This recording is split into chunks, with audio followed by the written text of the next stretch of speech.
আসসালামু আলাইকুম gas জেঙ্গু rest framework video টিউটোরিয়ালের পার্ট 5 এর সকলকে স্বাগত। তো আজকে আমরা আলোচনা করব অথেন্টিকেশন অ্যান্ড পারমিশন নিয়ে। তো এর আগের ক্লাসে আমরা দেখছিলাম ক্লাস বেসড ভিউ নিয়ে। তো আজকে আমরা আলোচনা করব অথেন্টিকেশন অ্যান্ড পারমিশনস নিয়ে। তো আমি যদি এর মধ্যে চলে যাই তাহলে এখানে দেখতে পাচ্ছি যে অথেন্টিকেশন অ্যান্ড পারমিশন। তো অথেন্টিকেশন শব্দটা শুনলেই মাথার মধ্যে চলে আসে যে সত্যতা হতে হবে, যে প্রমাণীকরণ, যে তোমাকে প্রমাণ দিতে হবে, যে প্রমাণ দাও, তা না হলে তোমাকে ছাড়বো না।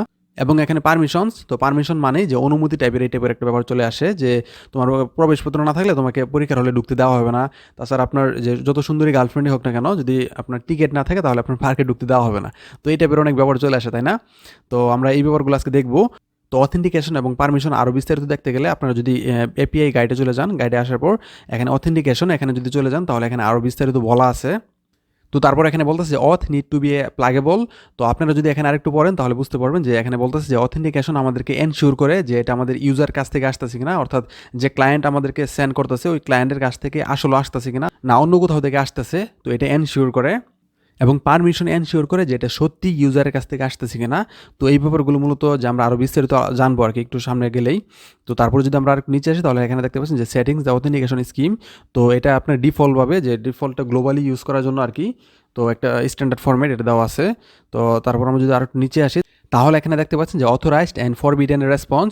তো এখানে দেখতে পাচ্ছেন যে HTTP 401, তো এটা আনঅথরাইজ, অর্থাৎ মানে যেখান থেকে আসার কথা এখান থেকে যদি না আসে, যদি অন্য কোথাও থেকে আসে তাহলে এটা আনঅথরাইজড শো করবে, অর্থাৎ 401 এটা শো করবে। এবং এখানে 403 মানে পারমিশন ডিনাইড, অর্থাৎ আপনার কোথাও ভুল হচ্ছে আর কি, মানে পাস করতে যে ডাটাটা পাস করতেছেন এটার মধ্যে কোনো সমস্যা আছে, এরর আছে, তো ও করবে কি যে পারমিশনটাকে ডিনাই করে দেবে আর কি, তখন এই HTTP কোডটা শো করবে আর কি। তো তারপর আমরা যদি একটু নিচে আসি তাহলে এখানে দেখতে পাচ্ছেন যে বেসিক অথেন্টিকেশন। তো অথেন্টিকেশন অ্যান্ড পারমিশনের তিনটা মেজর পার্ট রয়েছে, একটা হলো যে বেসিক অথেন্টিকেশন, আরেকটা হলো যে টোকেন, আরেকটা হলো সেশন অথেন্টিকেশন। তো এই তিনটাকে প্রথমে আমি আলাদা আলাদা করে একটু এক্সপ্লেন করব। তো প্রথমে যদি আমি আসি বেসিক অথেন্টিকেশন, তো বেসিক অথেন্টিকেশন ব্যবহার করা হয় টেস্টিং পারপাসে, মানে যেখান থেকে ডাটাটা আসার কথা সেখান থেকে এক্স্যাক্টলি আসতেছে কিনা। তো এটা মূলত এই বেসিক অথেন্টিকেশন চেক করে। ফর এক্সাম্পল, যেটা আমাদের অ্যাডমিন প্যানেল থেকে আসার কথা সেটা সত্যি অ্যাডমিন প্যানেল থেকে আসতেছে কিনা, বা যেটা মডেল বা ইউজার থেকে আসার কথা সেটা এক্স্যাক্টলি মডেল বা ইউজার থেকে আসতেছে কিনা। তো এই কাজগুলো মূলত টেস্টিং করে এই বেসিক অথেন্টিকেশন। তো তারপর এখানে টোকেন অথেন্টিকেশন। তো টোকেন অথেন্টিকেশন ব্যবহার করা হয় client to server set up করার জন্য, অর্থাৎ ক্লায়েন্ট কীভাবে সার্ভারের সাথে খুব সহজে ডাটা আদান প্রদান করতে পারে, এই কাজগুলো মূলত টোকেন অথেন্টিকেশন করে থাকে।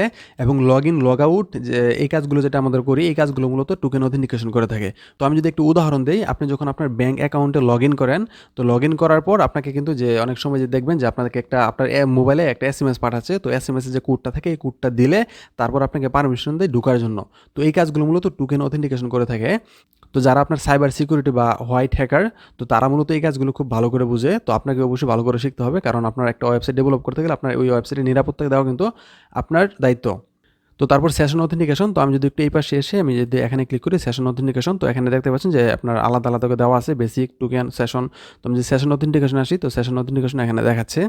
তো সেশন অথেন্টিকেশন হলো জেঙ্গুর ব্যাকএন্ডে ডিফল্ট অথেন্টিকেশন হিসেবে কাজ করে।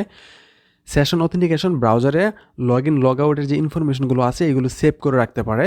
তো আমি যদি একটা উদাহরণ দিই, যে আপনি যখন আপনার ফেসবুকে লগ ইন করেন, লগ ইন করার পর আপনাকে কিন্তু সেকেন্ড টাইম আপনার আবার লগ ইন করতে হয় না, অর্থাৎ আপনি যদি পিসিটা বন্ধ করে ফেলেন, তারপর পরের দিন যদি আপনি আবার লগ ইন করেন তাহলে আপনার পাসওয়ার্ড এবং ইমেল কিন্তু দিতে হয় না, অটোমেটিকলি লগ ইন হয়ে যায়। তো এই কাজগুলো মূলত সেশন করে থাকে, অর্থাৎ আপনার ব্রাউজারে আপনার ইনফরমেশনগুলো সেভ করে রাখে কুকিজের মধ্যে। তো এই সেশনটা লং টাইম হয়ে থাকে, শর্ট টাইম হয়ে থাকে।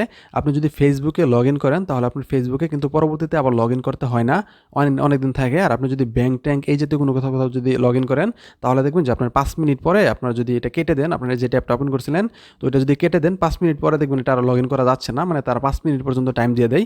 তো 5 মিনিট পরে আপনি যদি লগ ইন করতে চান তাহলে আপনি লগ ইন করতে পারবেন না। তো এই কাজগুলো মূলত এই সেশন করে থাকে। এছাড়াও সেশন অথেন্টিকেশন আর অনেক কাজ করে থাকে। ফর এক্সাম্পল, আপনি যদি মোবাইলের মধ্যে আপনার ফেসবুকে যদি কাউকে মেসেজ পাঠান মেসেঞ্জারে, তো এটা দেখবেন যে আপনার ব্রাউজারে আপনার ডেস্কটপ যে অ্যাপ্লিকেশন আছে ওই জায়গা থেকে যদি আপনি অ্যাক্সেস করেন তাহলে দেখবেন ওই জায়গা থেকেও আপনার যে মেসেজটা সেন্ড হয়েছে আর কি ওই জায়গায় দেখতে পারবেন। তো এমন অনেক কাজ করে থাকে সেশন অথেন্টিকেশন। তো এই কাজগুলো আমরা প্র্যাকটিক্যালি দেখব। তো প্রথমে চলে যাবো, আমি যদি একটু উপরে চলে যাই, উপরে আসার পর তো উপরে আসার পর এখানে দেখতে পাচ্ছেন যে @API_view। তো এটা আমরা কিন্তু এর আগে দেখাইছি যে এই কাজগুলো এই ফাংশন বেসড এপিআই ভিউ কীভাবে কাজ করতে হয়। তো আপনি যদি চান ফাংশন বেসড এপিআই এর মধ্যে আপনার এই সেশন অথেন্টিকেশন টোকেন এই কাজগুলো আপনার ইউজ করতে পারবেন। তো আমি যদি আরেকটু উপরে আসি তাহলে এখানে দেখতে পাচ্ছেন যে এপিআই ভিউ অর্থাৎ ক্লাস বেসড এপিআই ভিউ অর্থাৎ লাস্ট ভিডিওতে আমরা যে কাজটা করছিলাম তো ওইটা। তো আমরা যেহেতু লাস্ট টিউটোরিয়ালের মধ্যে এটা করছিলাম তো আজকে আমরা এটা নিয়ে আলোচনা করব। তো এটার অলরেডি কোড কিন্তু লাস্টে করা আছে, তো যে কারণে আমরা এটাই দেখাচ্ছি। তো এটার জন্য প্রথমেই আপনার উপরে এখানে সেশন অথেন্টিকেশন এবং বেসিক অথেন্টিকেশন এটাকে ইম্পোর্ট করে নিতে হবে এবং ইজ অথেন্টিকেটেড এটাকে আপনাদের ইম্পোর্ট করে নিতে হবে এবং নিচের দুইটা আমাদের আগে থেকে ইম্পোর্ট করা আর কি। তো এই জন্য প্রথমেই আমি এটাকে কপি করে নিব। কপি করে আমি চলে যাবো আমাদের ব্রাউজারে আসার পর views.py আমি এখানে চলে যাব এবং এখানে আসার পর আমি উপরে এসে এখানে আমি এটাকে পেস্ট করে দেবো। তো আমি যদি পেস্ট করে দিই তাহলে এটা আমাদের ইম্পোর্ট হয়ে যাবে। তো তারপর আমরা চলে যাব এগেইন ব্রাউজারে আসার পর এখানে আমাদের একটি ক্লাস আগে থেকে আমরা তৈরি করে রাখছিলাম যে কন্ট্যাক্ট ভিউ নামে। তো এখানে এক্সাম্পল ভিউ দিছে, তো এটি যেহেতু আমাদের আগে থেকে করা এটা আমাদের লাগবে না এবং নিচের এইগুলো আপনাদের আগে থেকে করা। তো আমি এই দুইটা লাইন আমি কপি করে নিব। তো এখানে অথেন্টিকেশন একটা ভেরিয়েবল নেই, এর মধ্যে সেশন অথেন্টিকেশন এবং বেসিক অথেন্টিকেশন দিয়ে দিছে। তারপর এখানে পারমিশন ক্লাস নিয়ে পারমিশনের মধ্যে ইজ অথেন্টিকেটেড এটি দিয়ে দিছে। তো এটি আমরা এখানে এসে পেস্ট করে দেব। তো এটা নিচে এসে এখানে যদি আমি পেস্ট করে দিই তো এখানে একটা স্পেস দিয়ে দিই যেহেতু এটা আলাদা। আমাদের কাজ ডান, আমাদের আর কোনো কিছু করতে হবে না। তো এখন আপনারা যে মেন খেলাটা দেখবেন। তো এখন যদি এটাকে রান করি আরেকবার, তো রান করার পর সিডি এপিআই প্রজেক্ট, তো এপিআই প্রজেক্ট গিয়ে আমি রান করে নিব পাইথন বা পিওয়াই manage.py রান সার্ভার বলে যদি আমি এন্টার দিই তাহলে এটা রান হয়ে যাবে। তো আমি এটাকে কপি করে নিলাম। কপি করে আমি যদি এখানে এসে পেস্ট করে দিই, পেস্ট করে আমি জিএভি অর্থাৎ জেনারিক এপিআই ভিউ যেটা আমরা দিয়েছিলাম আমি এখানে যদি চলে যাই তো এখানে আসার পর এখানে দেখতে পাচ্ছেন যে HTTP 403 অর্থাৎ ফরবিটেন। তো এখানে আমাদের ডাটার রং আছে, আমাদেরকে এখানে অ্যাক্সেস করতে দিচ্ছে না।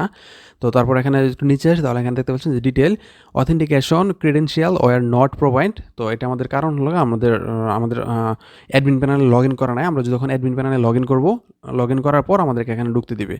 তো এখন আমি চলে যাবো আমার অ্যাডমিন প্যানেলে, এটিকে পেস্ট করে এখানে যদি টাইপ করি অ্যাডমিনে আসার পর এখানে আপনার ইউজার নেম এবং পাসওয়ার্ড দিয়ে যদি লগ ইন করেন তো লগ ইন করার পর আপনারা এখানে অ্যাক্সেস করতে পারবেন আর কি। তো এখানে এসে আমি যদি এটাকে এগিয়ে আমি রিফ্রেশ করি, রিফ্রেশ করলে এখানে দেখতে পাচ্ছেন যে এটা 100%। তো রিফ্রেশ করার পর এখানে দেখতে পাচ্ছেন যে 200 এটা ওকে দেখাচ্ছে, মানে এখানে আমাদের অ্যাক্সেস করতে দিছে আর কি। তো আমাদের এখানে পারমিশন না দেওয়া পর্যন্ত আমরা এখানে অ্যাক্সেস করতে পারি না আর কি। তো আপনারা এটাকে থান্ডার ক্লায়েন্টের মধ্যে চেক করতে পারেন অথবা পোস্টম্যানের মধ্যে। তো এই জন্য আমি এটাকে কপি করে নিলাম। কপি করে আমি এখানে থান্ডার ক্লায়েন্টে চলে যাব, নিউ রিকোয়েস্ট। তো নিউ রিকোয়েস্টে আসার পর এখানে এটুকু কেটে আমি যদি এখানে পেস্ট করে আমি যদি সেন্ডে ক্লিক করি তাহলে এখানে দেখতে পাচ্ছেন যে আগেরটা দেখাচ্ছে আনঅথেন্টিকেশন ক্রেডেনশিয়ালস ওয়ার নট প্রোভাইডেড। তো আমাদের যেটি করতে হবে এখানেও আপনার যে অ্যাডমিন ইউজার নেম এবং পাসওয়ার্ডটি দিতে হবে। এই জন্য অথের মধ্যে গিয়ে এখানে বেসিক গিয়ে এখানে ইউজার নেম আমার ছিল আরাফাত এবং পাসওয়ার্ড ছিল আমরা দিয়েছিলাম 12345। তো তারপর যদি এখানে সেন্ডে ক্লিক করি তাহলে এখানে দেখতে পাচ্ছেন যে এটা আমাদের সাকসেসফুলি কাজ করতেছে, অর্থাৎ সাকসেসফুলি আমাদের এখানে অ্যাক্সেস করার সুযোগ দিচ্ছে আর কি। তো এটি ছিল মূলত বেসিক অথেন্টিকেশন এবং এখানে সেশন কিছু ছিল আর কি, সেশনের কাজ ছিল। তো এখন আমরা দেখব টোকেন অথেন্টিকেশন। তো আমি বারবার বলছি যে আপনারা যখন এই কাজগুলো আপনার রিয়েল প্রজেক্টে অ্যাপ্লাই করবেন, রিয়েল লাইফের প্রজেক্টে অ্যাপ্লাই করবেন তখন এই ব্যাপারগুলো আপনাদের আরও ইজি হয়ে যাবে আর কি। তো এটি যেহেতু এখনও বেসিক পর্যায়ে আছে তো এই জন্য আমি আর রিয়েল লাইফের যে প্রজেক্ট তৈরি করে দেখাচ্ছি না। তো আগে বেসিকটা শেষ করে তারপর ছোটো ছোটো অনেক প্রজেক্ট আমরা তৈরি করব। তো আপনি চাইলে আমাকে সাপোর্ট করতে পারেন, তো সাপোর্ট করলে হয়তো আমি ভিডিও বানাতে আরও উৎসাহিত হব। তো যাই হোক এখন আমরা টোকেন অথেন্টিকেশন দেখব। তো টোকেন অথেন্টিকেশন দেখার জন্য আমরা চলে যাবো ওই ওয়েবসাইটের মধ্যে আসার পর আমরা যদি নিচে আসার পর এখানে টোকেন অথেন্টিকেশন অথবা এখানে ক্লিক করতে পারেন তাহলে টোকেন অথেন্টিকেশন চলে আসবে। তো টোকেন অথেন্টিকেশনের জন্য প্রথমেই আপনার এই যেটি আছে এটিকে আপনার কপি করে সেটিংয়ে দিয়ে দিতে হবে। তো এখানে রেস্ট ফ্রেমওয়ার্ক ডট অথ টোকেন, তো এটিকে কপি করে আপনারা চলে যাবেন কুডিডোরে আসার পর আপনারা চলে যাবেন সেটিংসে। এখানে আসার পর এখানে settings.py, তো এখানে আসার পর ইনস্টল অ্যাপ, এখানে আসার পর এখানে পেস্ট করে দিবেন, পেস্ট করে লাস্টে কমা দিয়ে দিবেন। তো তারপর এখানে চলে যাবো আমাদের এই ওয়েবসাইটে আসার পর এখানে বলতেছে যে মাইগ্রেট করার জন্য। তো মাইগ্রেট করার জন্য আমি এটাকে প্রথমে কপি করে নিলাম।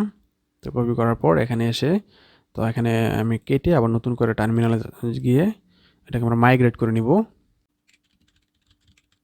তো প্রথমে আমাদের প্রজেক্টে চলে গেলাম, প্রজেক্টে গিয়ে পিওয়াই বা পাইথন, তারপর আমরা যেটা কপি করেছিলাম manage.py মাইগ্রেট। তো এটা দিয়ে যদি আমি এন্টার দিই তাহলে আমাদের এটি মাইগ্রেট হয়ে যাবে। তো মাইগ্রেট হওয়ার পর আমরা এটাকে রান করে নিব, পাইথন manage.py রান সার্ভার। তো আমাদের এটি রান হয়ে গেছে। তো আমি এটাকে কপি করে নিলাম। কপি করার পর আমি চলে যাবো ব্রাউজারে। আগেরটাকে কেটে দিলাম, আগেরটাকে কেটে দিয়ে আমি নতুনভাবে এটা পেস্ট করে এখানে টাইপ করবো অ্যাডমিন। তো অ্যাডমিনে আসার পর এখানে দেখতে পাচ্ছেন যে টোকেন নামে আরেকটি এখানে ফাইল ক্রিয়েট হয়ে গেছে, অথ টোকেন নামে। তো আমি যদি এই টোকেনসে চলে যাই, তো টোকেনসে আসার পর এখানে দেখতে পাচ্ছেন যে নো টোকেন। তো আমাদের একটি টোকেন ক্রিয়েট করতে হবে। তো টোকেন ক্রিয়েট করার জন্য আমি যদি এখানে অ্যাড টোকেনে ক্লিক করি, অ্যাড টোকেনে ক্লিক করার পর এখানে আমার ইউজার নেমটা দিয়ে এখানে যদি সেভে ক্লিক করি, তাহলে এখানে দেখতে পাচ্ছেন যে একটি টোকেন কিন্তু ক্রিয়েট হয়ে গেছে। তো এটি আমাদের পারমিশন। তো এই টোকেনটা দেওয়ার ফলে আমরা অ্যাক্সেস করতে পারবো, আদারওয়াইজ আমরা এটি অ্যাক্সেস করতে পারবো না। তো এটা অনেকটা যে আপনার এসএমএস এর মতো আর কি, যে আপনার যখন ওই ব্যাংকে আপনার যখন ব্যাঙ্ক অ্যাকাউন্টে ঢুকবেন তখন আপনার যে ফোনে একটা এসএমএস আসে আর কি। তো অনেকটা এরকম আর কি। তো তারপর আমরা চলে যাবো কোড এডিটরে। তো কোড এডিটরে আসার পর আমরা views.py এখানে চলে যাব, এবং এখানে আসার পর আমি এটাকে হাইড করে রাখি আগেরটাকে। তো এটিকে হাইড করে আমি টোকেনের জন্য দিয়ে দিব। তো এই জন্য এখানে অথেন্টিকেশন ক্লাসেস নিচে দেখাচ্ছে অথেন্টিকেশন ক্লাসেস, তারপর ইকুয়াল দিয়ে এখানে থার্ড ব্র্যাকেট দিয়ে এখানে টোকেন দিয়ে দিবেন, টোকেন অথেন্টিকেশন এখানে সাজেস্ট দেখাচ্ছে, দেখতে পাচ্ছেন। তো এই পর্যন্ত দিলে কাজ ডান। তো বুঝতে পারছেন যে মাত্র 1-2 লাইন লিখে আপনার পুরো ফুল কাজগুলো করতে পারতেছেন। তো টোকেন অথেন্টিকেশন দেওয়ার পর আমরা এটি কেটে আমরা যদি নতুনভাবে রান করি এটাকে, সিডিএপিআই প্রজেক্ট, তো এটাকে আমরা রান করে নেব। তো রান করার পর আমি এটাকে কপি করে নিলাম। কপি করার পর এটা আমাদের চেক করার পালা। তো এই জন্য থান্ডার ক্লায়েন্টে চলে যাব।